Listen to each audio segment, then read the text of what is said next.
Bonjour les amis, j'espère que vous allez bien. Je suis heureux de me retrouver aujourd'hui avec vous pour partager cette pensée du jour. Ce que je vois m'énerve. Alors, faites-vous partie de ceux qui s'énervent tout le temps parce qu'ils voient des choses parfois pas agréables ou parfois ils sont volants et s'énervent parce que les autres conduisent beaucoup plus mal que nous. N'hésitez pas à me dire ce que vous en pensez en commentaire et si vous vous reconnaissez également dans cette pensée du jour.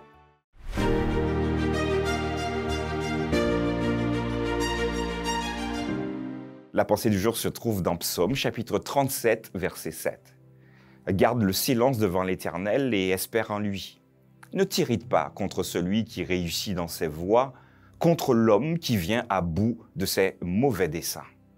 Voilà les amis, il y a quelques instants, je vous posais donc la question de savoir si vous faisiez partie de ceux qui s'énervent tout le temps. Vous êtes tout le temps énervé parce que X n'a pas agi de la bonne manière ou encore Z aurait dû faire comme ça et ne l'a pas fait. Alors c'est vrai que vous et moi, nous avons l'occasion de croiser, d'échanger avec des gens qui s'énervent tout le temps. Mais je crois que le chrétien devrait apprendre à intégrer la paix du Christ. Alors c'est vrai que parfois, dans certaines situations, nous aurons plutôt tendance à nous énerver parce que celui qui fait le mal, on a vraiment l'impression qu'il réussit. Et cela crée en nous une frustration qui provoque l'énervement. Alors voilà ce que le psaume va nous dire ce matin. Donc un gros clin d'œil de la part de Dieu qui comprend le fait que nous soyons parfois excédés par les mauvais agissements d'un tel, mais il nous rappelle ceci. Garde le silence devant l'Éternel et espère en lui. Ne t'irrite pas contre celui qui réussit dans ses voies. Alors pas les bonnes comme dans les mauvaises, mais regardez, le texte va préciser une chose. Contre l'homme qui vient à bout de ses mauvais desseins.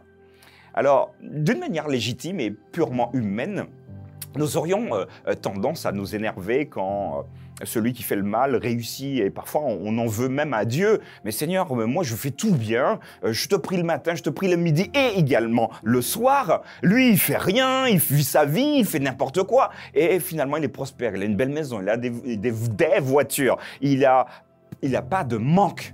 Alors Seigneur, non mais il y a pas quelque chose qui ne va pas. Et parfois, nous nous révoltons contre Dieu parce qu'il nous faut un souffre-douleur quelque part. Mais Dieu accepte également cela.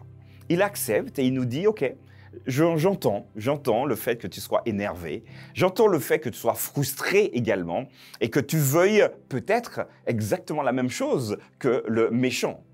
Mais j'aimerais te dire de ne pas t'irriter, donc prends ma paix avec toi. Ne t'irrite pas contre celui qui, visiblement, réussit dans ses voies, mais une voie, finalement, qui le conduira vers sa perte. Mais, à l'inverse, intègre la paix de Dieu et remercie Dieu chaque jour pour ce qu'il te donne, parce qu'il te donne ce dont tu as besoin. Et c'est important pour vous, pour moi, pour nous, de pouvoir avoir cette perspective de remercier Dieu. Les choses ne sont pas faciles, j'imagine, pour vous. La vie devient de plus en plus compliquée. Les prix augmentent, même s'il y a une petite accalmie, dit-on. Mais nous ressentons une pression parce qu'il y a tout qui augmente et on a l'impression que ceux qui n'aiment pas Dieu, ils réussissent. Ce que j'ai à partager avec vous aujourd'hui, si ce que tu vois t'énerve, demande à Dieu d'intégrer sa paix en toi. Et sois finalement celui qui influence les autres à ne pas regarder sur les potentiels, et là je veux mettre de gros guillemets, réussite des ennemis de Dieu, mais surtout sur la promesse qu'il nous fait de revenir pour nous donner tout ce dont nous avons besoin et surtout un contact permanent, régulier et éternel avec le Christ.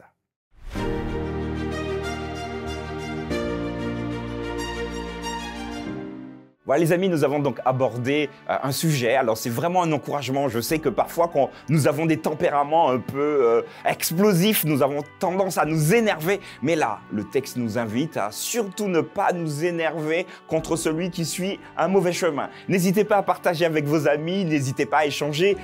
Les commentaires sont à votre disposition. Et puis pour ceux qui sont plus réservés, juste un petit pouce juste en dessous de la vidéo, ça nous fera plaisir. Je vous retrouve demain pour une nouvelle pensée du jour.